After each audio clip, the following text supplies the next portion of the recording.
Hi, this is Renato. Welcome to my channel. This video it's going to be about social norms. As part of my integration series, so in the first video I created about integration. I told you that you should learn some social norms. And in this video, I tell you a little bit about what social norms you should comply with in Hungary. So what you should do and what you should not do in Hungary, for you to avoid inconvenient situations with Hungarians. And the first one I tell you, it's silent. I told you about this already in that other video. So in every type of environment here in Hungary, you should be silent. Or speak very softly with a very low tone of voice. Maybe, of course, in concerts, you can shout. In festivals, in music festivals, which is the same as concerts, you can shout. However, in general, people, Hungarian people, they like people who are silent. If Hungarians will speak about that foreigner neighbor who lived here between 1995 and 2005, they will always remember that foreigner neighbor with a smile in their face, saying, "Oh, I remember that guy from Panama who lived here for many, many years and he was very silent." And they will say that with a smile in their face, as a, saying silence as a positive thing. The second rule, the second social norm you should comply with is punctuality. So Hungarians like to be punctual. They like to be on time. And they like you to be honest about your punctuality. So if you're going to be late, if you know that, and that's actually, we go to with this punctuality subject, we also go to the third social norm, which is communication.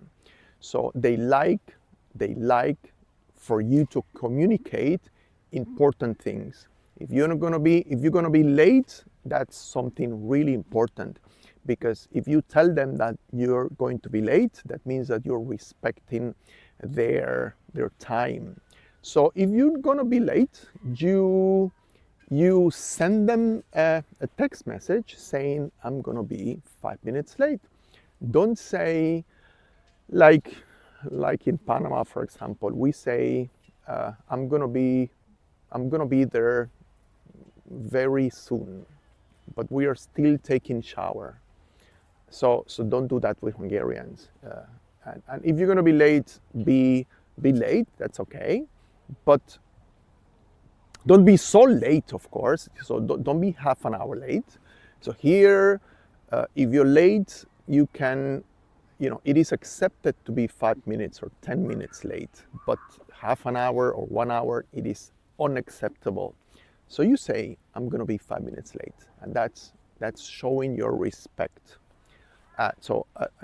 With the punctuality, I also explain you communication as a social norm. So important things you need to communicate. Facts, details, those are important. "I'm going to be late. I am in the," you can also say the name of the stop of the bus if you're in a bus. You can also communicate, why are you late? "I am late because of this and this and because of the traffic jam," whatever reason, but say it honestly, genuinely. Respect their time.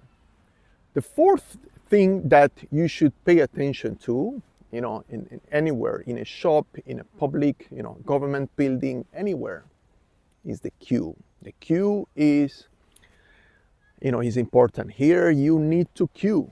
You cannot jump to the beginning of the queue. You will not see many Hungarians doing this. Actually, 95% of the Hungarians will never, jump the queue, try to be, play smart and go to the beginning of the queue. That's very rare here in Hungary. So you should pay attention to the queue. For example, in the clinics, in the in the general practitioner clinics, you will see that there is no queue, but there is. You should always, when you arrive there, you should always ask who was the last, who is the last one, who was the last one to arrive, and you need to keep it in mind, and only go inside with the doctor if that last person who told you, who was the last, goes inside. After that person, then you can go inside. That's, you don't see a queue, but there will be a queue. Last thing I wanted to tell you, actually, I'm going to tell you 6 social norms, and this is the 5th one. I always try to give a bonus. So the 5th social norm you should comply with is that, and this is related also to silence. With any type of liquids that belong to your respiratory system, you don't make noises. You just don't make noises. Nose, throat, nothing. Just don't make noises. When I arrived here, I was, in the metro, or in the underground, in the tram. And because in Panama we don't use tissues, I always had, in winter, for example, I had my nose full. And instead of blowing my nose with a tissue, I used to do like this. This is not good in Hungary. You should not do that. If you live here already and you did this and people started looking, like not in a nice way, it is because you were doing this with the liquids inside of your nose. Spitting is not accepted either. It's not nice. People don't like it. You just do it when you are alone. And any type of noise that comes from your nose, from your throat, from your lungs, you just keep it for yourself inside of the bathroom. And so the last one, the 6th one, the bonus one, it is when you're meeting somebody. When you meet somebody, you always say hi. You always introduce yourself, looking to their eyes. So visual contact all the time. You stand up also. You should stand up, and what else? If it is winter and you have gloves, then you should take off your gloves. So you stand up, take off your gloves, shake hand. Visual contact, and no kissing. So kissing is only for friends, and here you do 2 kisses, but it is only for friends. When you're meeting somebody, you just don't kiss. First time, second time, third time you see them, you just don't kiss. And with that, I come to the end of the video. I hope that it's going to be of help for you. Any type of experience that that you had related to all the things that I told you in this video, write it on the comment section. See you in the next one.